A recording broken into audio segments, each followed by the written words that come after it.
जय हिंद दोस्तों। आज का जो अपना टॉपिक रहने वाला है वो यूजीसी नेट हिस्ट्री 2019 का जो क्वेश्चन पेपर अपना था उसको डिस्कस करेंगे। और मैंने एक काम किया है दोस्तों इसमें, जैसे 100 क्वेश्चन अपने हिस्ट्री के अंदर अब आते हैं, क्योंकि फर्स्ट और सेकंड पेपर पहले 3 पेपर होते थे, अब दोनों पेपर को मर्ज कर दिया, यानी कि हिस्ट्री में अब 125 की बजाय 100 क्वेश्चन अब आने लग रहे हैं, लगभग 3 सालों से, है ना, पिछले 3 सालों से। तो मैंने क्या किया है कि ये 100 क्वेश्चन जो आए थे 2019 वाले पेपर में, इनमें से सबसे इजी जो 25 क्वेश्चन थे वो सिलेक्ट किया है। सबसे इजी वाले 25 क्वेश्चन सिलेक्ट किए। और आप एक चीज देखना दोस्तों, आपके एग्जाम में आप 2019 वाला हो, 2020 वाला हो, 2018 हो, 17 हो, कोई भी एग्जाम हो, है ना, ऐसा नहीं है कि सारा का सारा पेपर हार्ड होगा या सारा का सारा पेपर इजी होगा। पेपर इजी भी होगा, मॉडरेट भी होगा और कुछ अच्छे क्वेश्चन भी होंगे उस पेपर के अंदर, ठीक है। आपको कंपटीशन में कैसे बना रहना है, सबसे बढ़िया तरीका यह है कि आपको इजी क्वेश्चन गलत नहीं होना चाहिए।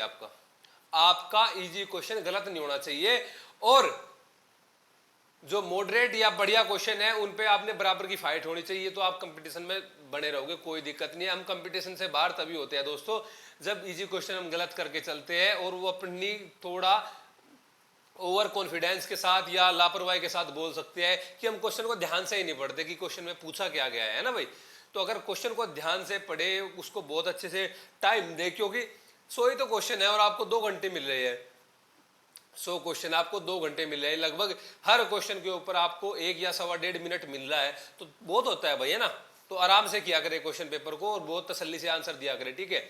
लगभग आप जनरल भी है तो 60 तक जेआरएफ हो जाता है, ओबीसी है तो 57-58 तक हो जाता है, ठीक है। तो बहुत बढ़िया अपॉर्चुनिटी है आपके लिए भाई। तो 2019 वाला ये क्वेश्चन पेपर देखते हैं, जो इसमें क्वेश्चन आए थे। तो सबसे पहले वे 25 क्वेश्चन देखते हैं। और एक बात हो ध्यान रखनी भाई, इसके अंदर आपने हर क्वेश्चन के अंदर मैं आपसे कुछ ना कुछ, मान लिया यहाँ पे क्वेश्चन पुटअप करूंगा, क्वेश्चन पुटअप करूंगा, जो क्वेश्चन मुझे ज्यादा अच्छा लगेगा वहां से मैं 2, 3, 4 क्वेश्चन भी आपसे कर सकता हूं। तो आपने उसके आंसर जो देने हैं वो कमेंट बॉक्स में देने हैं। कहां पे देने हैं? कमेंट बॉक्स में देने हैं दोस्तों, ठीक है भाई। जहां पे मुझे लगेगा कि इस क्वेश्चन का बहुत अच्छे से डीपली एनालिसिस होना चाहिए, तो वहां पे मैं दोस्तों डीपली एनालिसिस भी आपको दूंगा। तो शुरू करते हैं आज का फर्स्ट क्वेश्चन यूजीसी नेट दिसंबर वाले का। ये फर्स्ट क्वेश्चन जो था भाई, निम्नलिखित में से किस सम्राट ने मनसबदारी प्रथा में 2 अस्पा और सिंह अस्पा को लागू किया था? 2 अस्पा और सिंह अस्पा को लागू किया था। मुगल कालीन मनसबदारी व्यवस्था जिसको अकबर ने शुरुआत किया था अपने शासन काल में 1575 ईस्वी में। कब भाई? 1575 ईस्वी में। आपसे पूछा जा सकता है डायरेक्ट भी कि भाई मनसबदारी व्यवस्था की शुरुआत कब हुई थी? 1575 में। किस शासक ने शुरुआत की थी? अकबर ने शुरुआत की थी। 2 अस्पा सिंह अस्पा किसने जोड़ा? जहांगीर ने जोड़ा। इसको मंथली, मतलब उस पे मंथली इसकी जो सैलरी देता था वो कौन देता था? वो कौन देता था भाई? ये शाहजहां। कौन देता था? शाहजहां, ठीक है भाई। अब आपने एक बात बतानी है कि जात तो इसके अंदर शुरू से ही था, लेकिन सवार का पद इसमें कब जोड़ा? सवार का पद इसमें कब जोड़ा गया? ठीक है भाई। जात तो शुरुआत से ही था, जब इसे मनसबदारी प्रथा ये शुरू हुई थी, तो सवार का पद इसमें कब जोड़ा, किस ईयर में जोड़ा? आपने आंसर देना है, ठीक है भाई। नेक्स्ट क्वेश्चन, दक्षिण भारत के निम्नलिखित में से किन स्थलों में 14 घोषणा वाले अशोककालीन शिलालेख पाए गए हैं? अशोककालीन शिलालेख 14 स्थलों वाले। देखो, सबसे पहली बात तो ये ध्यान रखनी है कि आपको कंफ्यूजिंग जो करते हैं, वरैध शिलालेख, लघु शिलालेख, ये दीर्घ शिलालेख, लघु शिलालेख, वृहद स्तंभ लेख, लघु स्तंभ लेख और गुहा लेख, ये 5 चीजें हैं जहां से हमें अशोक की जानकारी मिलती है। इनमें कुछ ना कुछ पर्टिकुलर बात है, कहीं से अशोक की व्यक्तिगत जानकारी मिलती है, व्यक्तिगत बातों की। जैसे लघु शिलालेख से हमें क्या मिलती है? अशोक की व्यक्तिगत बातों की जानकारी मिलती है। और आपका जो वृहद शिलालेख है, वृहद शिलालेख, इसमें धर्म और प्रशासनिक बात जो है उसका उल्लेख मिलता है, ठीक है। तो इसमें 14 घोषणा वाले, मतलब कि जो 13 वृहद और ये एक वो अलग से पृथक वाला भी तो ऐड हुआ था ना, कलिंग वाला। तो ये हमें पता है भी 8 स्थानों से प्राप्त हुए थे। कितने स्थानों से प्राप्त हुए थे? 8 स्थानों से प्राप्त हुए थे। जनरली हम इसको बुक के अंदर जो पढ़ते हैं वो देखते हैं कि ये 8 स्थान कौन से थे? 2 तो उड़ीसा के थे, 2 उड़ीसा के थे, धौली और जोगढ़। धौली और जोगढ़ उड़ीसा के थे भाई। आपका एक गुजरात का था गिरनार, एक उत्तराखंड का था कालसी देहरादून, और आपका एक महाराष्ट्र का था सोपारा, महाराष्ट्र का सोपारा, और आंध्र प्रदेश का एर्रागुडी। दो थे आपके पाकिस्तान में मानसेरा, और पाकिस्तान में ही आपका जो दूसरा था वो कौन सा था भाई? एक तो मानसेरा था और दूसरा शाहबाजगढ़ी। दूसरा कौन सा था भाई? शाहबाजगढ़ी। ठीक है भाई। तो आपने इसमें क्या बताना है इसमें कि ये 14 में से कौन कौन से थे? तो भाई एक बात बताओ आप, एर्रागुडी ये लघु में भी पाया जाता है और ये दीर्घ शिलालेख में पाया जाता है, तो एर्रागुडी तो जरूर होगा। तो ए ऑप्शन तो होगा भाई। राजुल मंडागिरी मास्की और सन्नति। मास्की तो लघु शिलालेख है, मास्की से तो अशोक का नाम अशोक मिलता है ना, मास्की गुजरा नेत्र उड़े गुलम, तो सी तो नहीं होगा। सी तो नहीं होगा क्योंकि मास्की तो देखो हमें एग्जाम में करना क्या है दोस्तों, इस तरीके से क्वेश्चन फाइट करने हैं, ऑप्शन से हटाने। आपने पता लग गया भाई मास्की तो अपना लघु शिलालेख में हमें पता है पक्का ना, लेकिन इसमें सन्नति कर्नाटक भी दिया गया है और बुक में हमें ज्यादातर यही 8 मिलते हैं जो मैंने 8 बताया, 2 पाकिस्तान के, 2 उड़ीसा के, एक महाराष्ट्र का और एक गुजरात का, एक उत्तराखंड वाला और एक आंध्र प्रदेश वाला। ठीक है, तो इसमें सन्नति को माना गया है। एर्रागुडी और सन्नति दोनों के दोनों इसमें ये 14 घोषणा वाले अशोक शिलालेख में पाए गए हैं। ठीक है भाई दोस्तों। और लघु शिलालेख आपसे पूछे कि भाई लघु शिलालेख कहाँ कहाँ से प्राप्ति हुई है, तो लघु शिलालेखों की जो प्राप्ति हुई है दोस्तों 4-5 स्थल तो ऐसे हैं जो मध्य प्रदेश में, इनको आप ऐसे याद करो मध्य प्रदेश में कौन से है। मध्य प्रदेश में आपको सारामारो, दूसरा है आपका ये रूपनाथ है, रूपनाथ जबलपुर में है। एक है आपका गुर्जरा विलेख, गुर्जरा विलेख आपका कौन से जिले में है? दतिया जिले में है। एक आपका ये सारोमारो, ये आपका कौन से डिस्ट्रिक्ट में है? ये है शहडोल डिस्ट्रिक्ट में, मध्य प्रदेश के। और जो इसके बाद वाला है आपका मध्य प्रदेश वाला ही, जो ये रे जो कि वहां का मध्य प्रदेश के सीहोर जिले में है, मध्य प्रदेश के सीहोर जिले में पानगुडरिया। कौन सा भाई? पानगुडरिया, ये मध्य प्रदेश के सीहोर जिले में। आपसे ये पूछा जाएगा कि इनमें से कौन सा स्थल मध्य प्रदेश में जो शिलालेख है मध्य प्रदेश में नहीं पाया जाता, तो चारों याद रखने आपने, जबलपुर वाला, दतिया वाला, सारोमारो वाला, सीहोर वाला, है ना। यानी कि गुर्जरा, रूपनाथ और आपका ये सारोमारो और ये वाला जो आपने लास्ट वाला भी बताया सीहोर जिले वाला, पनगुडरिया वाला। ठीक है भाई चारों। अगर आपसे पूछा जाए बिहार के अंदर कौन सा था, तो बिहार में आपका जो था वो सासाराम में। कहाँ था? बिहार में सासाराम में। ठीक है भाई। और उत्तर प्रदेश में एकमात्र, उत्तर प्रदेश में एकमात्र कौन सा था? वो था मिर्जापुर जिले में, मिर्जापुर जिले का अहरोरा में। कहाँ पे भाई? अहरोरा में। ठीक है भाई। दिल्ली में भी पाया जाता है भाई। और 2 आंध्र प्रदेश में पाए जाते हैं। आंध्र प्रदेश का एक तो मैंने एर्रागुडी बताया है, दूसरा है आपका राजुल मंडागिरी। दूसरा कौन सा है? राजुल मंडागिरी। और जो बचे वो सारे के सारे कर्नाटक में। एक दिल्ली में अभी लेटेस्ट खोज हुई है, दिल्ली में भी मिला है। ठीक है भाई, आई बात समझ में। अब ये आपने याद रखने, जैसे ये आपने दीर्घ शिलालेख बताए हैं, इनके एक एक पॉइंट से आपने सारे के सारे ये भी याद रख लेने हैं कि दीर्घ शिलालेख के अंदर से पहले दीर्घ शिलालेख में आपने किस चीज की जानकारी मिलती है? पहले में मिलती है जीव हत्या पर निषेध। दूसरे में किसकी मिलती है? दूसरे में मिलती है भाई मनुष्य और पशुओं की चिकित्सा से संबंधित और प्रांतीय जो सीमांत जो राज्य है उनका उल्लेख मिलता है, जैसे चेर चोल है ना, ये सात्य पुत्र है ना, पांड्य। आपसे क्वेश्चन क्या दे दिया जाएगा कि निम्नलिखित में से दूसरा शिलालेख में जो चेर चोल पांड्य सात्य पुत्र केरल पुत्र जो पाए गए, किसमें से कौन से राज्य को उल्लेख नहीं है? एक राज्य आपको दे दिया जाएगा कोई एक्स्ट्रा, है ना। तो पहला जीव हत्या पर निषेध, दूसरा आपका पशु चिकित्सा मनुष्य चिकित्सा और आपका ये राज्यों का उल्लेख, तीसरा में आपके कुछ 3 अधिकारियों का उल्लेख है जैसे कि प्रादेशिक रज्जुक और युक्त। इनकी नियुक्ति अशोक 12वें वर्ष करते हैं अपने, यानी कि जब अशोक 261 यानी कि 269 ईसा पूर्व में गद्दी पर बैठता है, यानी कि 12वें वर्ष इनकी नियुक्ति करता है। प्रादेशिक रज्जुक और नियुक्त जो इनके अधिकारी होते थे, इनको बोला जाता था कि भाई 5वें वर्ष आपको राज्य का दौरा करना है, हाल जानना है राज्य का। ठीक है। चौथे में जो था धम्म घोष से भैरी घोष में परिवर्तन। 5वें में था आपका धम्म महामात्र की नियुक्ति, जो कि अपने राज्याभिषेक के 13 वर्ष बाद यानी 14वें वर्ष अशोक ने नियुक्ति की थी। आपका 5वां हो गया। छठे में था प्रतिवेदक यानी रिपोर्टर के उल्लेख, भाई मैं कहीं भी रहूं आपको मुझे सूचना देनी है। ठीक है भाई। 7वें में है भाई सभी धर्मों के सार में वृद्धि हो, क्योंकि सब संयम और आत्म शुद्धि चाहते हैं। ठीक है भाई। आपका जो 8वां था, 8वें में मैंने बताया था कि भाई धम्म यात्रा को उल्लेख यहाँ पे दिया गया है अशोक ने राज्याभिषेक के 10वें वर्ष।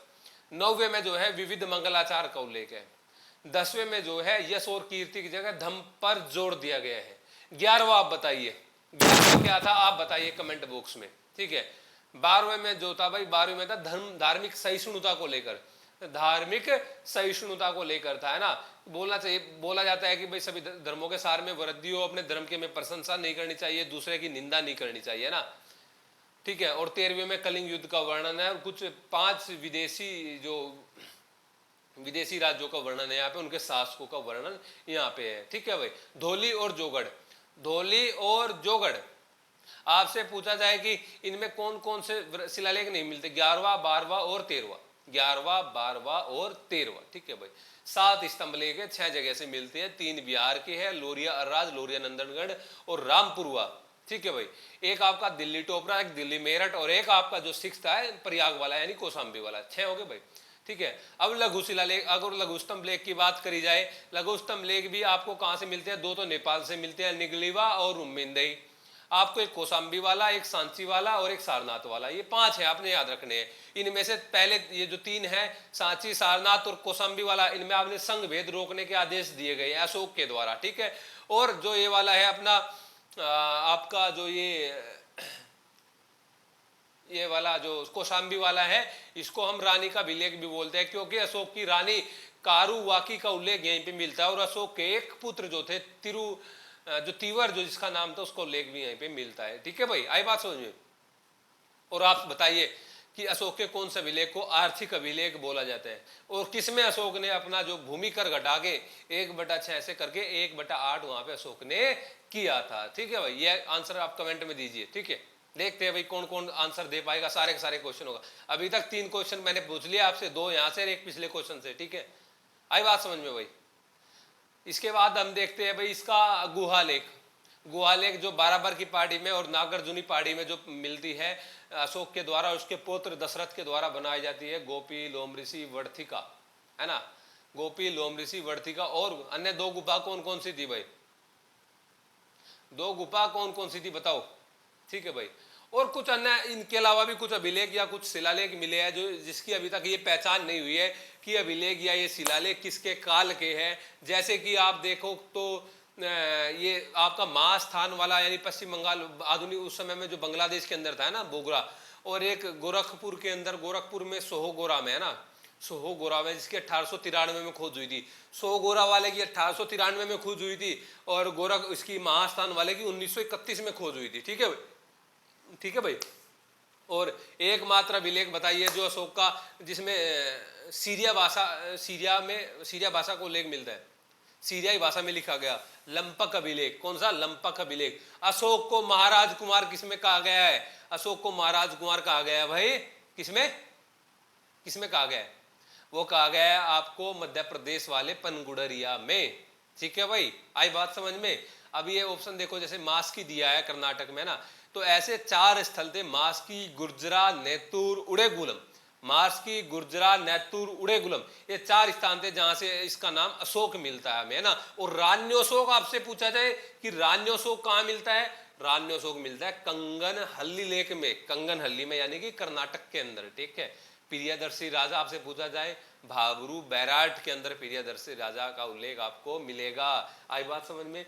किन भाषाओं में अशोक के विलेख लिखे गए थे, प्राकृत भाषा में। किन भाषाओं में, प्राकृत भाषाओं में। लिपि कौन कौन सी प्रयोग में हो रही थी, ब्राह्मी, क्रोष्टी, आरमाइक और यूनानी। ऐसे कौन सा विलेख था जिसमें द्विभाषीय विलेख बोला जाता है, 2 भाषा का प्रयोग उसमें हुआ है, बताइए कमेंट में कौन सा विलेख था ऐसा जिसमें 2 भाषाओं का प्रयोग हुआ है, ठीक है भाई।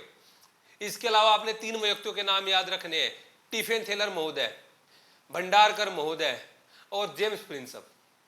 तो टिफिन थेलर महोदय थे जिसने दिल्ली मेरठ अभिलेख को खोजा था, दिल्ली मेरठ अभिलेख को खोजा था। प्रिंसप महोदय थे जिसने सबसे पहले इनकी जो लिपि उसको पढ़ा गया था उसके द्वारा, है ना। और भंडारकर ने अशोक का जो अभिलेख इनके इससे लिखने का कोशिश किया था, ठीक है। इन तीनों व्यक्तियों के आपने नाम याद रखने हैं भाई, हो जाएंगे, कोई दिक्कत नहीं है ना। यहीं से क्वेश्चन डायरेक्ट मिल जाएगा आपको, और हमेशा 1 या 2 क्वेश्चन यहां से बनता है भाई, हमेशा 1 या 2 क्वेश्चन बनता ही बनता है भाई यहां से, ठीक है। इस चीज का ध्यान रखना आप।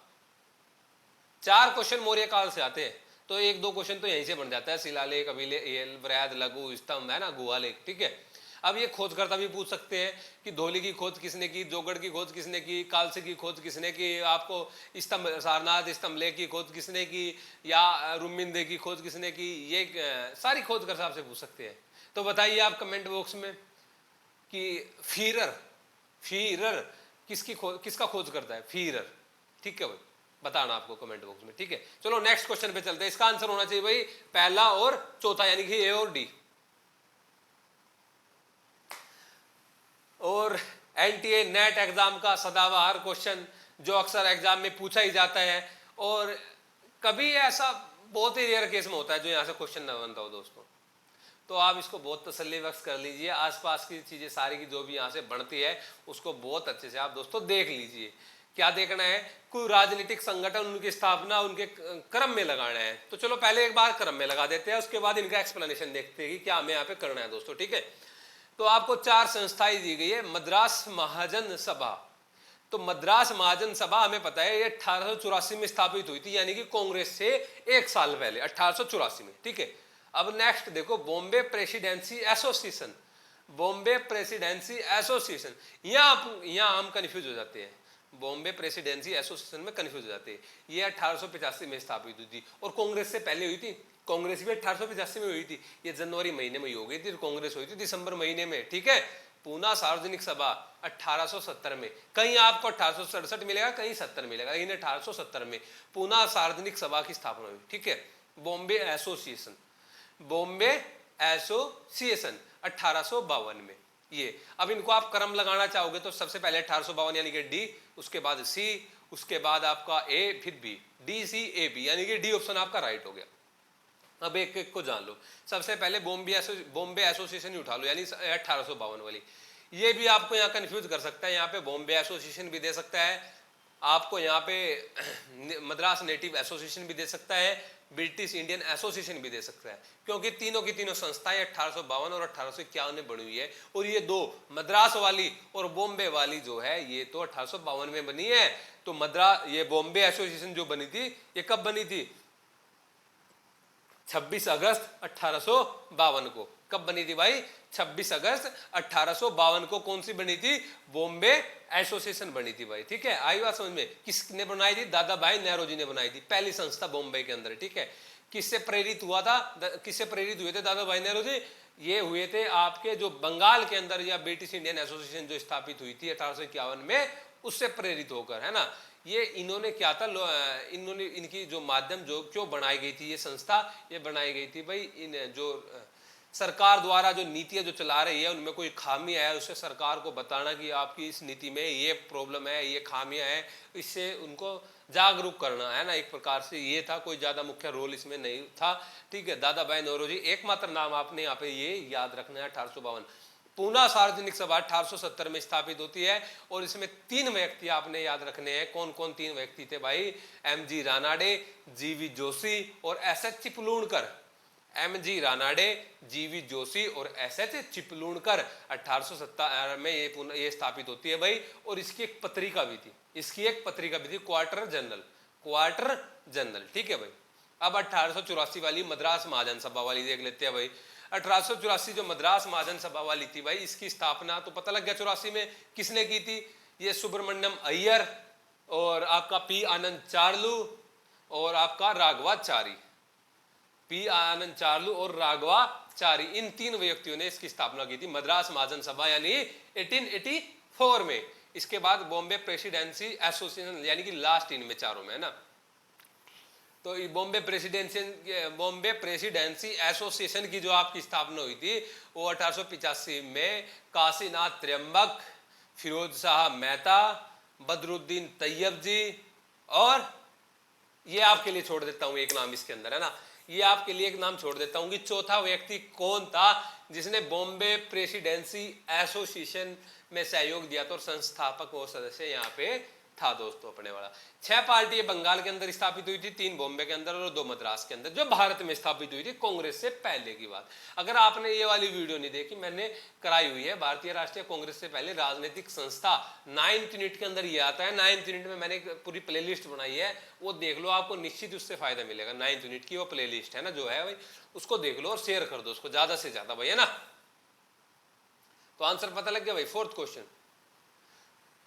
क्वेश्चन था उस्ताद अलाउद्दीन खिलजी के बारे में कौन सा कथन सही है। अलाउद्दीन खिलजी के बारे में तो पहला कथन था उसे मालूम था कि नमाज कैसे पढ़ी जाए लेकिन उसे कभी भी रोजा नहीं रखा, बिल्कुल सही बात है।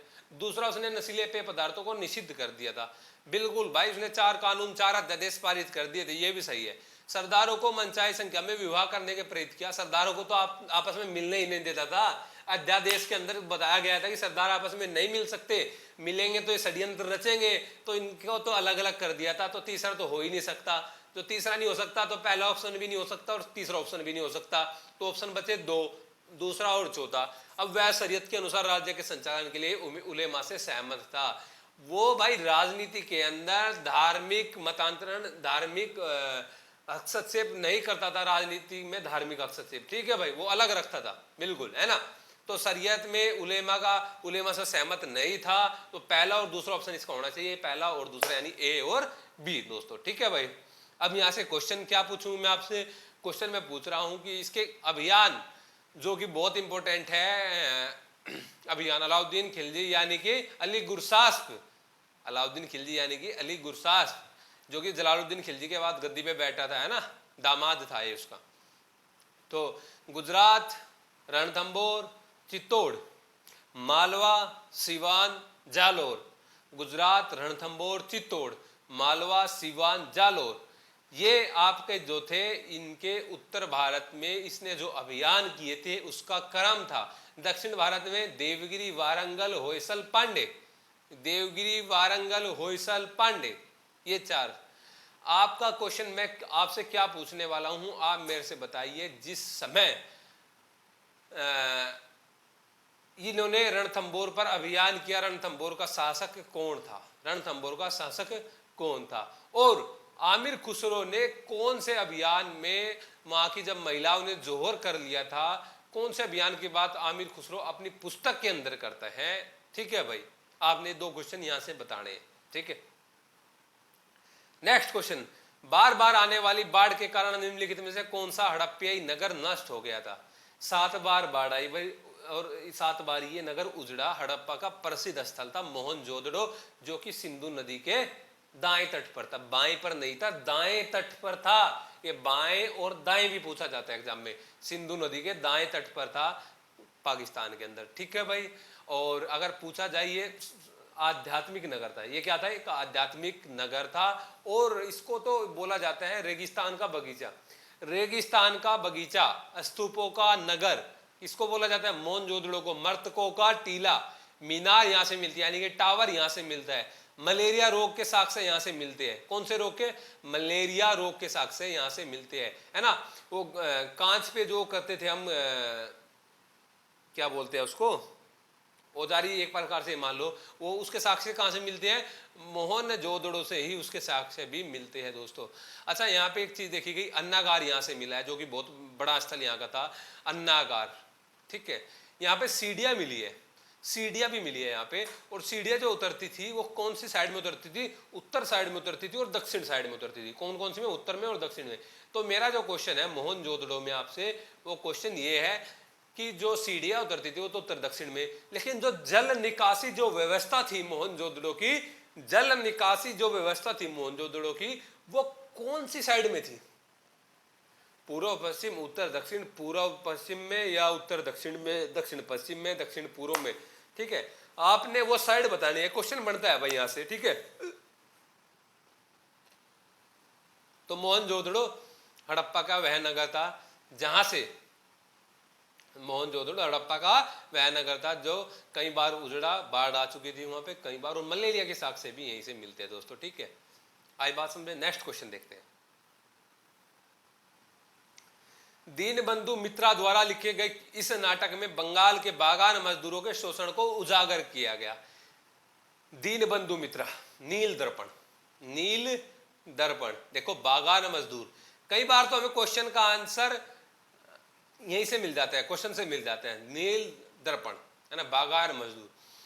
किसान आंदोलन हम पढ़ते हैं तो सबसे पहले ये नील आंदोलन ही पढ़ते हैं। कौन सा, नील आंदोलन, जो कि 1857 की क्रांति के बाद का पहला आंदोलन था। 1859 और 1860 के अंदर नील आंदोलन के नाम से, और यही आंदोलन था जिसमें इन्होंने जो नील की खेती जो जबरदस्ती करवाई जाती थी, जो अधिकारी इनके ब्रिटिश अधिकारी थे जो रिटायर हो चुके थे और वो जमींदारों से भूमि खरीदते थे और उन पर जबरदस्ती कुछ अग्रिम राशि देकर नील की खेती करवाते थे, कुछ अग्रिम राशि देकर नील की खेती करवाते थे और बोला जबरदस्ती कराई जाती थी। उस प्रथा को हम क्या बोलते थे? ददनी प्रथा। क्या बोलते थे भाई? ददनी प्रथा बोलते थे, ठीक है, नील दर्पण। और एक नाटक यहाँ पे नील दर्पण, और इसके खिलाफ आवाज किसने उठाई थी? दो भाई थे, दिगंबर विश्वास और विष्णु विश्वास।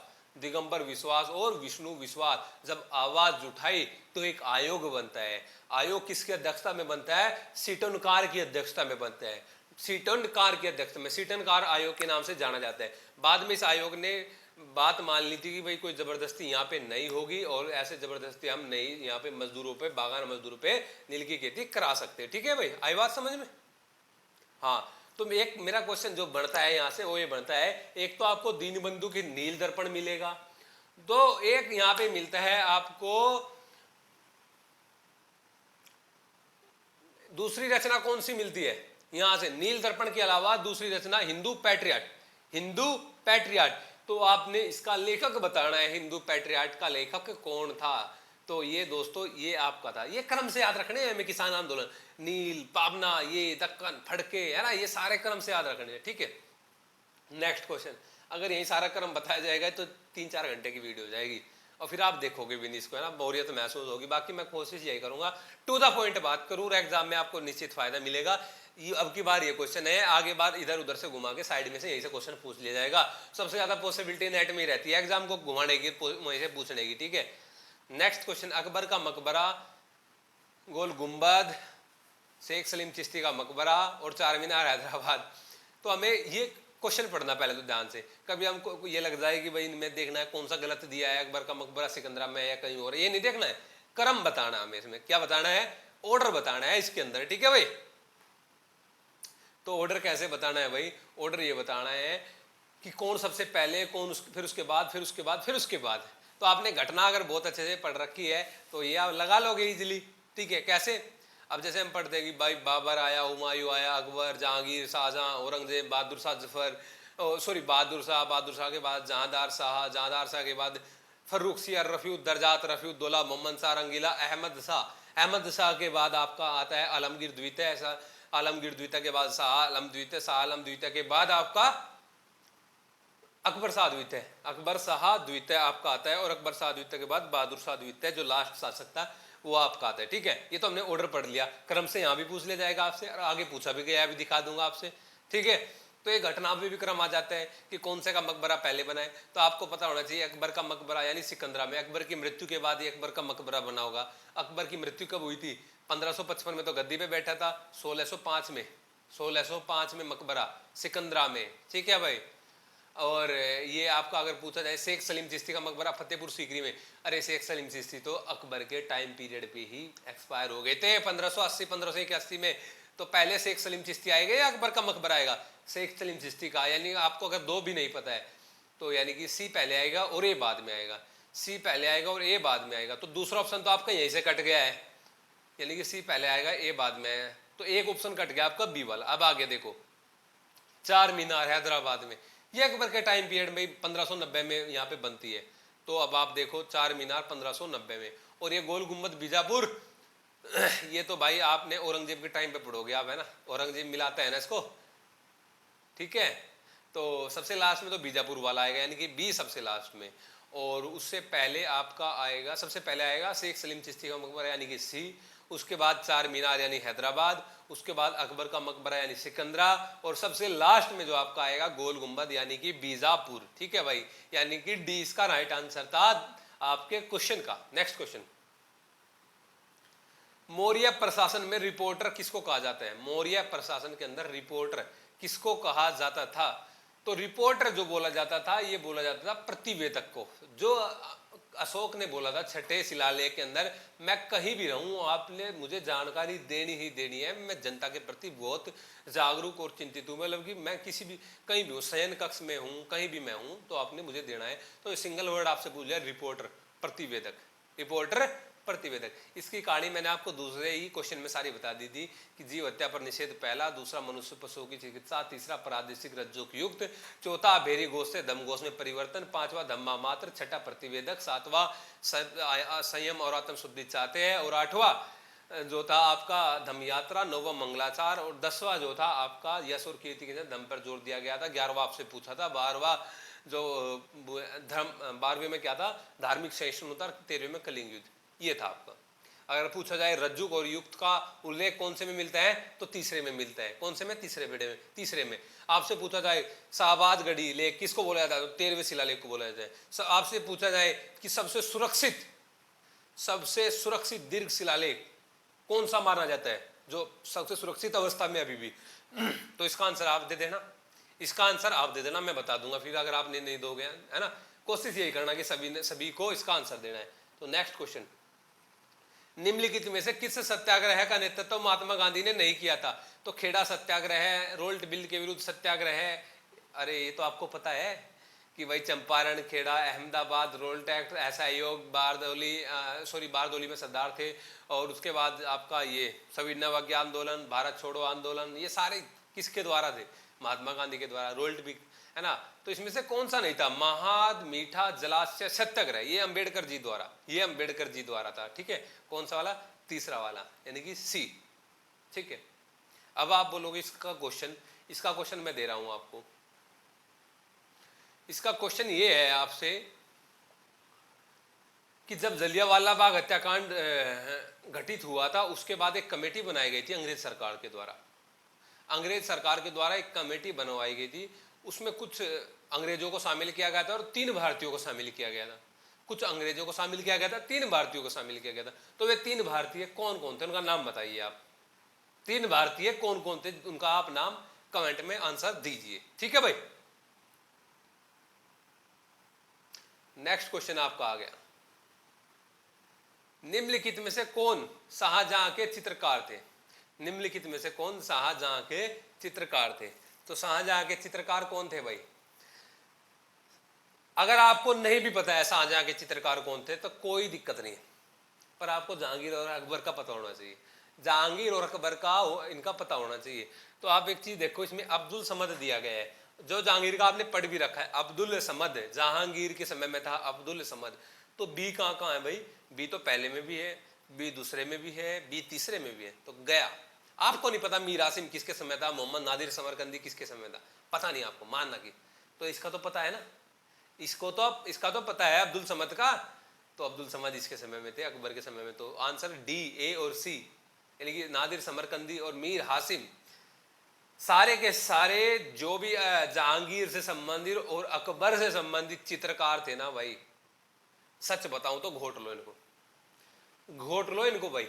एग्जाम में पूछे जाते हैं, आपको भी नहीं अंदाजा होगा कितनी बार एग्जाम में पूछे गए हैं। कभी पूछ लिया जाएगा कौन नहीं थे, कभी पूछा जाएगा कौन से को टकसाल का अध्यक्ष बनाया गया था, कौन सा कहार का पुत्र था, कौन से को कौन सी जिम्मेदारी दी गई थी, कौन से को ईरान भेजा गया था, कौन सा पक्षी चित्रकला में बहुत प्रसिद्ध था, कौन सी चित्रकला में प्रसिद्ध था। ठीक है, तो आपने जहांगीर और अकबर के सारे चित्रकार बताने हैं। ठीक है भाई, राइट आंसर सी इसका। नेक्स्ट क्वेश्चन, निम्नलिखित चिश्ती सूफी सेकों को कालानुक्रम में सुव्यवस्थित करें। चिश्ती सूफी सेकों को कालानुक्रम में व्यवस्थित करना है भाई आपने। ठीक है, निजामुद्दीन औलिया, मोइनुद्दीन चिश्ती, सलीम चिश्ती, गेसुदराज। तो आपको एक हिंट मिल गया है क्वेश्चन से। हिंट क्या मिल गया है, इसने पूछा है निम्नलिखित चिश्ती सूफी सिलसिलों में, यानी कि चिश्ती की बात इन्होंने की है। तो चिश्ती की बात है तो चिश्ती का संस्थापक तो आपने पता होगा, चिश्ती का संस्थापक आपने पता होगा, मैं मानता हूं। कौन था चिश्ती संस्थापक भाई, मोइनुद्दीन चिश्ती। कौन था, मोइनुद्दीन चिश्ती, यानी कि बी चिश्ती संस्थापक था। तो इससे पहले तो कोई सा आ ही नहीं सकता है कि चिश्ती सिलसिले में जब संस्थापक ही मोइनुद्दीन चिश्ती था, तो इससे पहले तो कोई आ ही नहीं सकता है। ठीक है भाई, तो बी तो सबसे पहले आएगा। अरे ये तो एक ही ऑप्शन है, यानी कि बी वाला ही ऑप्शन है जिसमें पूछा गया है भाई मोइनुद्दीन चिश्ती, है ना। तो यहीं से बात बढ़ेगी। इसके बाद भी अगर नहीं भी बात बढ़ती है, आगे बढ़ा देंगे। आगे कैसे बढ़ाएंगे, अभी देखो आगे कैसे बढ़ती है बात। आपने पता है भाई निजामुद्दीन औलिया, जिसने सल्तनत काल में कई सुल्तानों का शासनकाल देखा था निजामुद्दीन औलिया ने, है ना। तो इधर सलीम चिश्ती की बात करें, अकबर के समय में था। तो आपने पता है कि भाई अलाउद्दीन खिलजी पहले आया या अकबर पहले आया? अलाउद्दीन खिलजी पहले आया या अकबर पहले आया? अलाउद्दीन खिलजी पहले आया, ठीक है। तो आप लगा सकते हो इसको, जैसे कि मोइनुद्दीन चिश्ती, उसके बाद आपका निजामुद्दीन औलिया, फिर गैसुद्राज, फिर सलीम चिश्ती, ठीक है। ये क्रम है इसका भाई, ये इसका क्रम है। आपने क्या बताना है इस क्वेश्चन के अंदर, मैं पूछ रहा हूं आपसे, सुहारवर्दी सिलसिले का क्रम बताना है।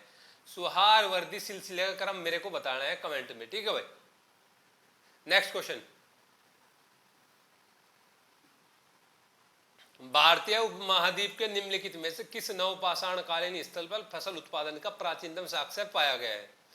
भारतीय उपमहाद्वीप के निम्नलिखित में से किस नवपाषाण कालीन स्थल पर फसल उत्पादन का प्राचीन साक्ष्य पाया गया है?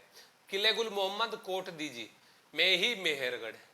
अरे फसल का तो सबसे पहला साक्ष्य मेहरगढ़ से मिलता है, मेहरगढ़ से मिलता है सबसे। यह क्वेश्चन इतनी बार आ चुका है, इतनी बार घिस पिट लिया है। कई क्वेश्चन क्या होते हैं ना एग्जाम में भी इतनी बार पूछ ले जाते हैं कि उनकी हद हो जाती है, तो रट ले आते हैं। तो आपको पता है कि ये नवपाषाण कालीन स्थल है, और नवपाषाण कालीन इसी स्थल से सबसे पहले फसल उत्पादन का साक्ष्य हमें यहाँ से जानकारी मिलती ही मिलती है, ठीक है भाई। आई बात समझ में? ओके, तो आपने क्या बताना है इसमें? मेहरगढ़, में ही, कोट दीची, गिले मोहम्मद, ठीक है भाई। तो आपका क्वेश्चन ये बनेगा कि फसल का साक्ष्य तो इसमें मिलता है। तो आप एक बात बताइए, क्या हड़प्पा सभ्यता के लोग, क्या हड़प्पा सभ्यता के लोग निम्न फसलों से परिचित थे? जो मैं फसल बोल रहा हूं उनमें से एक फसल से परिचित नहीं थे, जिसकी जानकारी हड़प्पा सभ्यता से नहीं मिलती। तो आपने आंसर देना है गेहूं, काबुली चना, तिल, कपास, चावल। इन पांच में से आपने एक ऑप्शन देना है कि कौन सी फसल से नवपाषाण कालीन स्थल जो ये लोग थे ये परिचित नहीं थे, ठीक है। आंसर देना है इसका। Next question, 13 question, Aamir Khusro द्वारा रचित कृतियां निम्नलिखित में से कौन सी है? हस्तबिहिस, मतवा उलनवर, खजाइनुल फुतूह, नूह सिफिया। कल क्लास के अंदर हम बात कर रहे थे वही, हमें विद्वान नहीं बनना है, हमें विद्वान नहीं बनना है, हमें क्या बनना है? एग्जाम क्रैक करना है आराम से, ठीक है। आप नेट दे रहे काम से क्रैक कर लो, जेआर आप दे रहे क्रैक कर लो, असिस्टेंट प्रोफेसर दे रहे क्रैक कर लो, ठीक है। यहाँ पे विद्वान नहीं पढ़ना है, टू द पॉइंट क्वेश्चन पढ़ लो। क्वेश्चन को टू द पॉइंट ही पढ़ा जाए तो ज्यादा बढ़िया रहेगा भाई, है ना भाई। तो सारी की सारी रचना आमिर खुसरो की याद कर लो, सारी की सारी रचना आमिर खुसरो की है। यहाँ पे ऑप्शन कट गया है, ऑप्शन अगर यहाँ पे आपने देना है सभी के सभी आंसर कि हस्तबीस्त, मतवा उलनवर, खजाइनुल फुतूर, नूर सिपयार किसकी रचना थी? ये आमिर खुसरो की रचना है सारी की सारी, ठीक है भाई। सारी की सारी किसकी रचना? आमिर खुसरो की रचना है। आई बात समझ में? आपने बताना है कि किस पुस्तक के अंदर, किस पुस्तक के अंदर आमिर खुसरो ने अलाउद्दीन खिलजी के बेटे और जो पत्नी उसकी थी बेटे की, उसका उल्लेख, उनका प्रेम विवाह का, प्रेम का उनका उल्लेख किया हुआ है? कौन सी पुस्तक के अंदर आमिर खुसरो ने किया है, ठीक है। ये आपने बताना है कमेंट। नेक्स्ट क्वेश्चन आपका, नेक्स्ट क्वेश्चन है आपका भाई, कथन दिए गए हैं, एक कथन ए और दूसरे को आर कहा गया है, रीजन, यानी कि रीजन और असर्शन दिया गया, ठीक है। तो पढ़ो भाई, राजशेखर ने बाल रामायण शीर्षक एक नाटक लिखा था। अरे राजशेखर ने तो बहुत लिखे थे, राजशेखर ने तो 6-7 लिखे थे। विद्यासाल भंजिका राजशेखर ने लिखा था, राजशेखर ने कर्पूर मंजरी लिखा था, राजशेखर ने बाल रामायण लिखा था, राजशेखर ने और कौन सा लिखा था भाई? आपका राजशेखर ने लिखा था विद्यासाल भंजिका, बाल रामायण और बाल भारत और कर्पूर मंजरी, एक कला विलास, एक कला विलास भी था शायद, है ना, हर विलास या कला विलास। और दूसरा इसका कथन पढ़ो, बिल्कुल सही है पहला आपका। दूसरा है वह प्रतिहार राजा रामभद्र के शिक्षक थे। ये रामभद्र कौन सा प्रतिहार शासक हुए भाई गुजरों में? रामभद्र तो प्रतिहार शासक हुए नहीं। तो महेंद्रपाल प्रथम और इसके बेटे महिपाल प्रथम के समय में था। महेंद्रपाल प्रथम और इसके बेटे महिपाल प्रथम के समय में था ये राजशेखर। तो आर तो गलत है, देखो अगर आपने एक ऑप्शन का भी पता लग गया ना तो आपका चारों ऑप्शन एलिमिनेट हो जाएंगे तीनों। पहला गलत हो जाएगा क्योंकि दूसरा गलत है, दूसरा गलत हो जाएगा, गलत है, चौथा गलत हो जाएगा, तो तीसरा तीसरा बचा है, तो तीसरा इसका सही होगा, तीसरा इसका सही होगा। तो आपने आंसर क्या देना है यहां से आपने आंसर ये देना है कि गुर्जर प्रतिहार राज्य का वास्तविक संस्थापक कौन था। गुर्जर प्रतिहार राज्य का वास्तविक संस्थापक कौन था, ये आपने बताना है भाई, ठीक है। देखिए कौन बताएगा। नेक्स्ट क्वेश्चन, उस सुल्तान की पहचान कीजिए जिसने काजी की सलाह पर शरीयत को कार्यान्वित करने से इनकार कर दिया था। जिसको काजी की सलाह पर शरीयत को कार्यान्वित करने से इनकार कर दिया। अभी तो बात की गई थी, देखो दो क्वेश्चन आ गए यहीं से। एक क्वेश्चन आया था अलाउद्दीन खिलजी वाला, अरे भाई उलेमा से सहमत नहीं था, यहाँ पे शरीयत को कार्यान्वित करने से इनकार कर दिया। किसने कर दिया? अलाउद्दीन खिलजी ने। किसने? अलाउद्दीन खिलजी ने, जो कि खिलजी वंश का था। सबसे पहले कौन सा वंश आता है? गुलाम वंश, फिर खिलजी वंश, फिर तुगलक वंश, फिर सैयद वंश, फिर लोधी वंश। गुलाम, खिलजी, तुगलक, सैयद, लोधी। आई बात समझ में भाई? गुलाम वंश, खिलजी वंश, तुगलक वंश, सैयद वंश, लोधी वंश, ये पांचों राजवंश यहाँ पे स्थापित होते हैं भारत के अंदर। और सबसे कम समय के लिए कौन सा वंश था? खिलजी वंश था। कौन सा? खिलजी वंश था सबसे कम समय के लिए। और सबसे ज्यादा समय के लिए कौन सा था? वो आपका था तुगलक वंश। कौन सा? तुगलक वंश। आपने आंसर बताना है, ऐसा कौन सा वंश था जो शिया धर्म को मानते थे? जो शिया धर्म को मानने वाले थे, इनमें से पांचों में से आपने बताना है, ठीक है भाई। Next question. हाँ, नेक्स्ट क्वेश्चन आ गया। अभी से पहले मैं आपको जो स्टूडेंट टेस्ट देना चाह रहे थे, ये मैं टेस्ट के फॉर्मेट से भी डाला था ग्रुप में, तो वो डाल देता हूँ। मैंने 3 बजे के लिए बोला था ना, वीडियो थोड़ी और लंबी हो जाएगी, बढ़िया एक्सप्लेनेशन आपको मिलेगा, फिर आपने यहाँ से चेक कर लेना है। तो मैं एक बार टेस्ट के लिए डाल देता हूँ इसको आपका।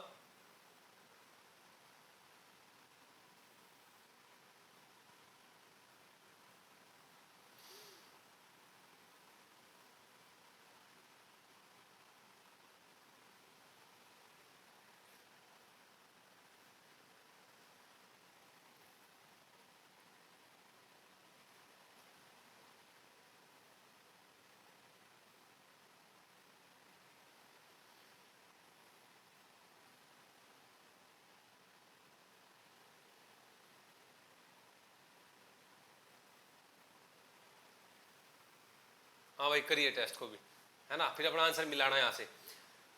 तो ये आपका आ गया भाई, निम्नलिखित में से किस सुल्तान को पहले अली गुरसास के नाम से जाना जाता था? देखो कितने इजी क्वेश्चन आ रहे हैं ना। ये क्वेश्चन 2019 दिसंबर में पूछे गए थे। अली गुरसास के नाम से किसको जाना जाता था? अलाउद्दीन खिलजी को। किसको भाई? अलाउद्दीन खिलजी को अली गुरसास के नाम से जाना जाता था। और अगर मैं पूछूं आपको, सिकंदर लोदी का नाम था निजाम खान। क्या नाम था? निजाम खान। मोहम्मद तुगलक उलूग खान, मोहम्मद तुगलक उलूग खान। तो बलबन का नाम आपने बताना है। बलबन का नाम आपने बताना है कि बलबन का क्या नाम था, किस नाम से जाना जाता है बलबन को। नेक्स्ट क्वेश्चन, निम्नलिखित मुगल शासकों को कार्यक्रमानुसार सुव्यवस्थित करें। मुगल शासकों को, फर्रुख सियर, जहांदार शाह, बहादुर शाह, मोहम्मद शाह। तो भाई सबसे बढ़िया बात यही है कि आप सारों का क्रम याद कर दो, सारों का क्रम याद कर लो। अभी बताया था, बाबर, हुमायूं, अकबर, जहांगीर, शाहजहां, औरंगजेब, बहादुर शाह प्रथम, जहांदार शाह। और जहांदार शाह के बाद आपका, जहांदार शाह के बाद आपका आया था फर्रुख सियर, रफीउद्दर्जात, रफीउद्दौला, मोहम्मद शाह रंगीला, अहमद शाह, आलमगीर द्वितीय। आलमगीर द्वितीय के बाद आपका शाहजहां तृतीय, शाहजहां तृतीय, और फिर शाह आलम द्वितीय, अकबर शाह द्वितीय, और अकबर शाह द्वितीय के बाद लास्ट में कौन था आपका? ये बहादुर शाह द्वितीय, यानी जफर। एक तो बात ये है। दूसरी बात, आपको इनका मूल नाम या उपनाम जो भी इनको उपाधि है वो याद रखनी है। जैसे कि बाबर को क्या बोला गया है? जहीरुद्दीन बाबर। हुमायूं को क्या बोला गया है? नसरुद्दीन हुमायूं। अकबर को क्या बोला है? जलालुद्दीन अकबर। जहांगीर को क्या बोला है? नूरुद्दीन जहांगीर या सलीम। शाहजहां को क्या बोला है? सिहाबुद्दीन। औरंगजेब को क्या बोला है? मुहिनुद्दीन, यानी कि आलमगीर प्रथम भी। बहादुर शाह प्रथम को क्या बोला गया है? नाम था मुअज्जम, इसको शाह बेखबर भी बोला गया है। और इसको पहला शासक था जिसने सैयद की उपाधि धारण की थी, पहला मुसलमान शासक, वो मुगल शासक था जिसने सैयद की उपाधि धारण की थी। बहादुर शाह प्रथम, है ना, शाह बेखबर, है ना, और इसको शाह आलम प्रथम भी हम बोलते हैं। जहांदार शाह, लंपट मूर्ख, फर्रुख सियर, घृणित कायर। इसके बाद आपका आता है मोहम्मद शाह रंगीला, ये रफीउद्दरजात और रफीउद्दौला। तो रफीउद्दौला को क्या बोला जाता है? रफीउद्दौला को बोला जाता है शाहजहां की उपाधि रफीउद्दौला को दी गई, शाहजहां द्वितीय की उपाधि, ठीक है। मोहम्मद शाह रंगीला, रोशन अख्तर, मोहम्मद शाह रंगीला को रोशन अख्तर। इसके बाद अहमद शाह, फिर उसका अहमद शाह के बाद आपका आता है आलमगीर द्वितीय, आलमगीर द्वितीय। आपने बताना है आंसर में आलमगीर द्वितीय किसको बोला जाता था। फिर आपका आता है शाह आलम द्वितीय, शाह आलम द्वितीय, अली गौहर, फिर आपका अकबर शाह द्वितीय, और उसके बाद आपका आता है कौन? बहादुर शाह द्वितीय यानी कि जफर। मैंने आपका सारों का नाम बता दिया। आपने बताना है कि आलमगीर द्वितीय का नाम क्या था, आलमगीर द्वितीय का नाम क्या था, ठीक है भाई। अब इनसे क्वेश्चन बने तो ये तो क्रम तो आप बता ही दोगे भाई इजीली, क्रम तो आप इजीली बता ही दोगे। कैसे? ये आपका आ गया बहादुर शाह प्रथम, उसके बाद जहांदार शाह यानी कि सी के बाद बी, और बी के बाद आपका आ गया ए, और ए के बाद आपका आ गया डी, ए के बाद आपका आ गया डी, यानी कि 1720 में जब बनता है 1748 तक। इसी के समय में नादिर शाह का आक्रमण होता है, इसी के समय में निजाम स्वतंत्र होता है, इसी के समय अवध स्वतंत्र होता है, इसी के समय बंगाल स्वतंत्र होता है, मुर्शिद कुली खान, शहादत खान, है ना, ये चिनकिलिज खान के नेतृत्व में, ठीक है। और ये फर्रुख सियर वही था जिसको सैयद बंधुओं ने शरण दी थी, सैयद बंधुओं ने गद्दी पे बिठाया था, है ना, घृणित कायर जिसको बोला जाता है, सैयद बंधुओं ने ही हटाया फिर इसको, है ना, जिसने अजीत सिंह की बेटी के साथ शादी की थी, यही फर्रुख सियर था। जहांदार शाह लंपट मूर्ख जो कि ईरानी दल के जो सदस्य थे, जुल्फिकार खान और असद खान, जुल्फिकार खान और असद खान, इन दोनों की सहायता से गद्दी पे बैठा था। लेकिन ये भी एक वैश्या से ज़्यादा आकर्षित था, लाल कुंवरी नामक वैश्या से, है ना, तो ज़्यादा दिन तक गद्दी पे नहीं बैठा, 1 साल के लिए ही गद्दी पे बैठा था। बहादुर शाह ये 1707 में अपने दोनों भाइयों को जजाऊ के युद्ध में, और जजाऊ का युद्ध और दूसरा 1709 में अपने दूसरे भाई को पराजित करने के बाद ये तो गद्दी पे बैठता है, 5 साल के बैठता है। सबसे उम्रदराज व्यक्ति था, सबसे उम्रदराज व्यक्ति कौन? बहादुर शाह प्रथम, औरंगजेब का बेटा। औरंगजेब के 5 बेटे थे, मुअज्जम, आजम, कामबख्श, अकबर द्वितीय और एक सुल्तान मोहम्मद। ये दोनों तो औरंगजेब के टाइम पीरियड में ही मारे जाते हैं, ये दोनों औरंगजेब के टाइम पीरियड पे ही मारे जाते हैं। और अकबर द्वितीय था ये जिसने औरंगजेब के टाइम पीरियड में विद्रोह कर दिया था, और दक्षिण के अंदर संभाजी के पास चला गया था, यानी कि औरंगजेब के काल में इसने विद्रोह कर दिया था, ठीक है। नेक्स्ट क्वेश्चन, निम्नलिखित में से किस सम्राट के शासनकाल के अंतिम वर्षों में वतन जागीर की अवधारणा अस्तित्व में आई? तो अकबर के समय में भाई, वतन जागीर की अवधारणा किसके समय में आई? अकबर के समय में आई, ठीक है भाई। नेक्स्ट क्वेश्चन देख लेते हैं, चलो ज्यादा लंबा हो जाएगा नहीं। निम्नलिखित में से भारतीय यात्रियों का क्रम अनुसार बताना है कि भारत में कौन कौन यात्री है। तो चलो आपको सारा नहीं पता है इसमें, आप माना कि आपको सारा नहीं पता है, लेकिन जितना पता है उससे आप लगा सकते हैं भाई, जिससे आप जितना पता है आप उससे, एक सेकंड भाई,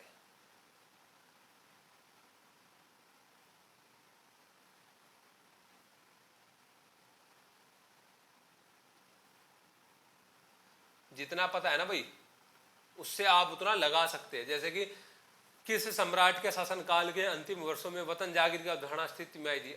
अकबर के समय में। किसके समय में भाई? अकबर के समय में, ठीक है भाई, आई बात समझ में। नेक्स्ट, हाँ ये बात थी, हम इसको देख रहे थे। तो आपने पता है भाई, जैसे अल बरूनी किसके समय में आए थे? अल बरूनी महमूद गजनवी के समय में। किसके समय में भाई? महमूद गजनवी के समय में। भाई आपका विलियम फिंच मुगल काल में आते हैं, अकबर के समय में, है ना। इब्न बतूता मोरक्को का यात्री, जो कि आपका आता है किसके समय में? मोहम्मद बिन तुगलक के समय में। तो आप लगा दोगे यार, जब आपको पता है कि भाई किसके शासनकाल में कौन आता है, तो आप लगा दोगे, इजीली लगा दोगे, ठीक है। तो आप लगाओ इसको। सबसे पहले आपका सिद्दी अली रईस बीच में आता है, तो बी सबसे पहले आएगा, बी यानी कि अल बरूनी, तो बी सबसे पहले आएगा। तो बी कौन से में? पहले में और तीसरे में, चलो बी आ गया। उसके बाद आपका आएगा भाई इब्न बतूता यानी कि बी डी। इसके बाद आएगा सिद्दी अली रईस, और सबसे लास्ट में आएगा विलियम फिंच। कौन आएगा? William Finch. William Finch. ठीक है भाई, तो ये आप लगा लोगे इसका सी पे, क्या लगाओगे, सी पे। नेक्स्ट क्वेश्चन, हड़प सिद्धांत के तहत निम्नलिखित में से किस रियासत का विलय नहीं किया गया था। हड़प सिद्धांत के तहत किस रियासत का विलय नहीं किया गया था। तो उदयपुर, बघाट, संबलपुर और अवध। यह क्वेश्चन कितना इजी था, पैराग्राफ में पूछा गया था।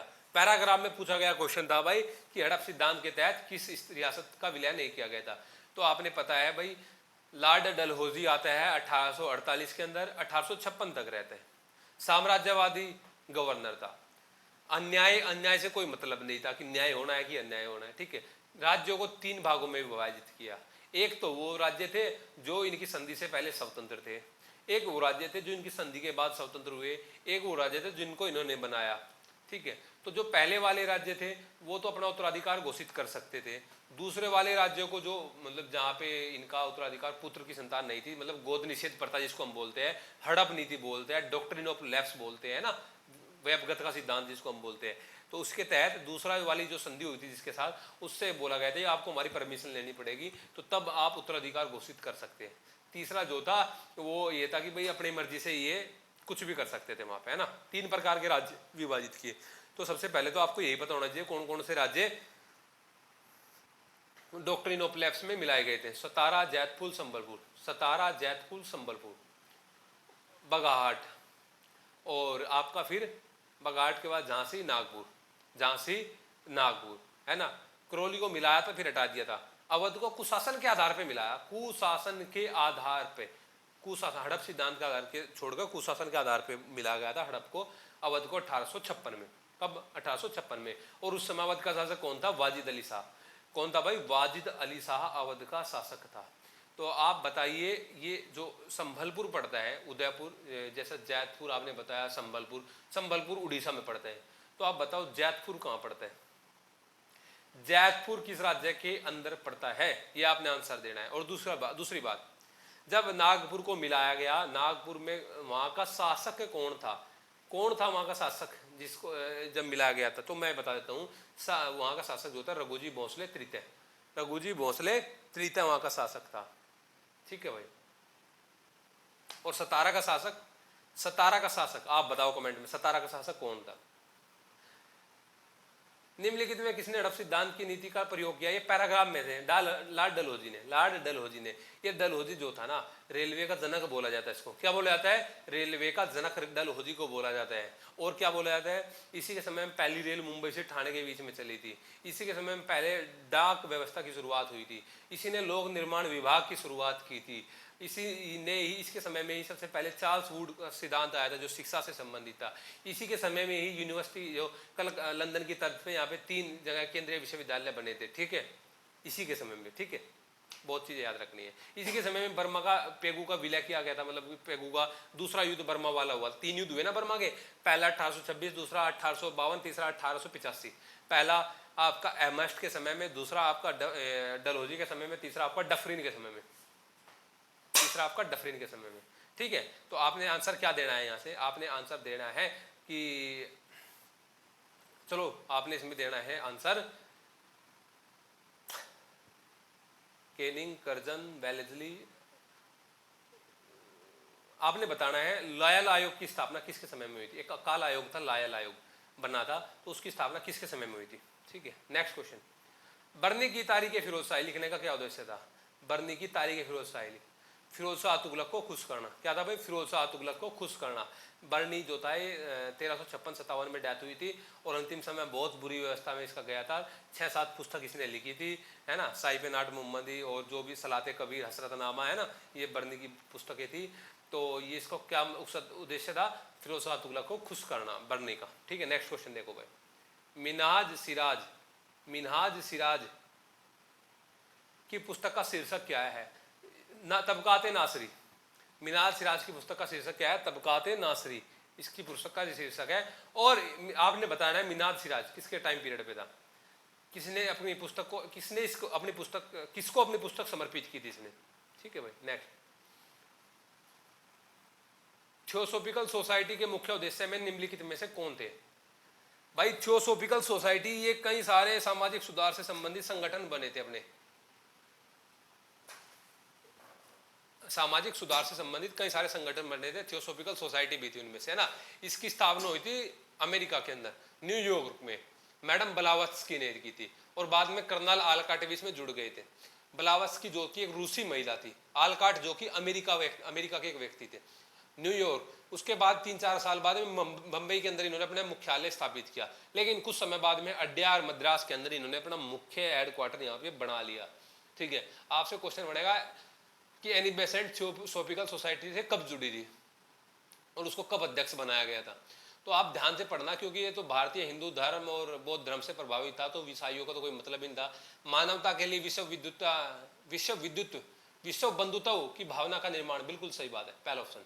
दूसरा, प्राचीन धर्मों, दर्शनों और विज्ञान को बढ़ावा देना, बिल्कुल सही बात है। तीसरा, ईसाई धर्म सिद्धांत को सर्वोच्चता की उद्घोषणा, तीसरा गलत है भाई, तीसरा गलत है। ईसाई धर्म से संबंधित तो नहीं हो सकता है, तो भारतीय धर्मों को लेकर, भारतीय संस्कृति को लेकर खड़ा हुआ था ना, तो तीसरा है तो है ही नहीं, सी तो है ही नहीं, तो सी नहीं है तो ना तो दूसरा ऑप्शन, ना तीसरा, ना चौथा, तो पहला ऑप्शन है वही, है ना। लास्ट क्वेश्चन भाई, लास्ट क्वेश्चन आपका आज का 2019 के क्वेश्चन पेपर का 25वां क्वेश्चन, यानी कि आपको कुछ जैन तीर्थंकर दिए गए हैं और आपको इधर साइड में उनसे संबंधित कुछ उनसे सिंबल दिए गए जिनको इनको डिनोट किया जाता है। जैसे कि हम महावीर को जानते हैं, सबसे पहले हम महावीर को देखेंगे, सबसे लास्ट 24वें तीर्थंकर थे ये, और महावीर स्वामी का जो चिन्ह था जिसे हम देखते हैं, शेर था। क्या था भाई? शेर। ठीक है, तो पता तो यहीं से लग जाता है। उसके बाद पार्श्वनाथ, सर्प, पार्श्वनाथ का क्या था? सर्प।